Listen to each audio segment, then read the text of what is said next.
بنی اسرائیل کے دو بھائیوں کا واقعہ بیان کیا جاتا ہے کہ بنی اسرائیل میں دو بھائی تھے جن میں ایک مسلمان تھا اور دوسرا کافر تھا۔ دونوں دریا کے شکاری تھے۔ کافر بت کو سجدہ کرتا تھا، مگر جب مچھلیوں کے لیے جال تیار کرتا تھا تو اس میں ڈھیروں مچھلیاں آ جاتی کہ اس کو کھینچنا بھی اس کے لیے مشکل ہو جاتا، مگر مسلمان کے جال میں صرف ایک ہی مچھلی آتی تھی اور اسی پر صبر کے ساتھ خدا کا شکر ادا کرتا تھا۔ اتفاقاً ایک روز مسلمان کی بیوی اپنے مکان کی چھت پر گئی تو اس کی نظر کافر کی بیوی پر پڑی جو زیور اور بہترین لباس سے آراستہ تھی۔ یہ دیکھ کر اس مسلمان کی بیوی کے دل میں وسواس پیدا ہوا کہ کاش میں بھی ایسے ہی ہوتی۔ تو کافر کی بیوی بولی، تو اپنے شوہر کو اس پر آمادہ کر لے، وہ بھی میرا شوہر کے معبود یعنی بت کی عبادت کیا کرے، تاکہ تو بھی میری طرح مالدار بن جائے۔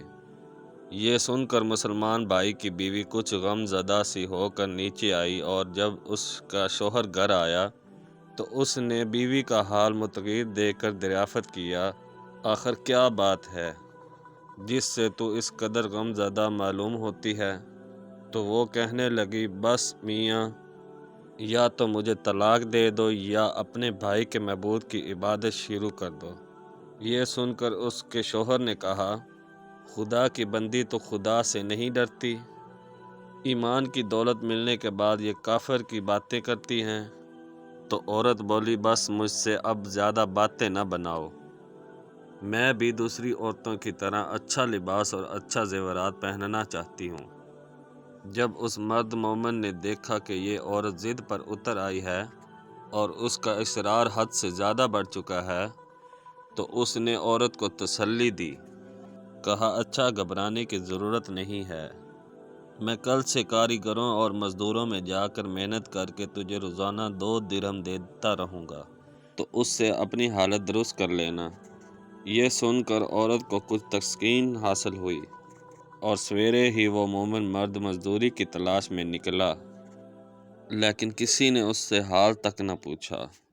یہ دیکھ کر وہ دریا کے کنارے پہنچا اور شام تک اللہ کی عبادت میں مصروف رہ کر رات کو جب گھر آیا تو بیوی نے دریافت کیا کہ آج تم کہاں تھے؟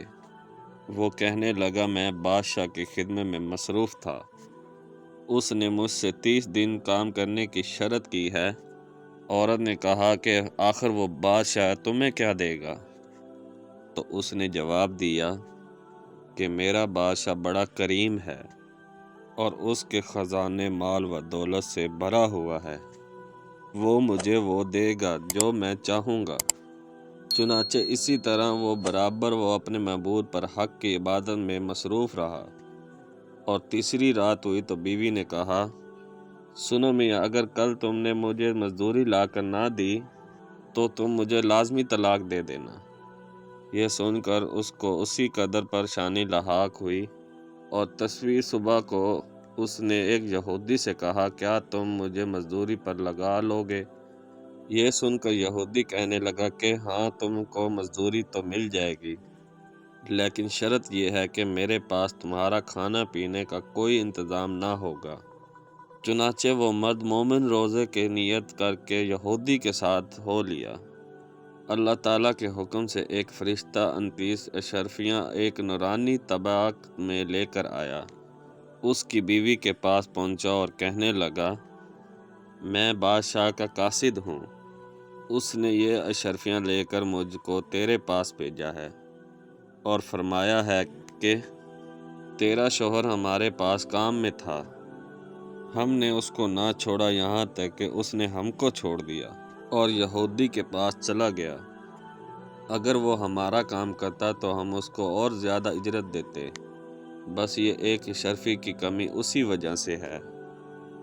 چنانچہ وہ عورت ان شرفیوں میں سے ایک اشرفی لے کر بازار گئی۔ سنار نے اس کی 1000 قیمت عورت کے ہاتھ میں رکھ دی، اور جب شام کو وہ مومن مرد گھر واپس لوٹا تو عورت نے اس سے دریافت کیا کہ آج تم کہاں تھے؟ اس نے جواب دیا کہ آج میں ایک یہودی کے کام پر گیا ہوا تھا۔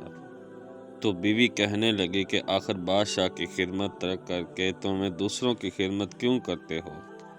پھر اس کو اشرفیوں کا واقعہ سنایا، جس کو سن کر وہ مرد مومن روتا روتا بے ہوش ہو گیا، اور جب اس کو ہوش آیا تو بیوی سے کہنے لگا، افسوس کہ میں بادشاہ دو جہاں کی خدمت کا حق اپنے اوپر لازم نہ کیا۔ اس کے بعد اس شخص نے عورت کو چھوڑ دیا اور پہاڑوں پر چلا گیا، جہاں خدا کی عبادت میں مصروف رہ کر اس کا انتقال ہو گیا۔ اللہ تعالیٰ اس پر اپنا رحم فرمائے، آمین۔ دوستو، یہ تھی آج بنی اسرائیل کے 2 بھائیوں کا واقعہ۔ تو ویڈیو اچھی لگے چینل کو سبسکرائب بھی کر لیا کریں، لائک اور کمنٹ شیئر بھی کر دیا کریں، ساتھ بیل آئیکن بھی دبا دیا کریں۔ تو اسی کے ساتھ ہمیں اجازت دیجیے، اللہ حافظ۔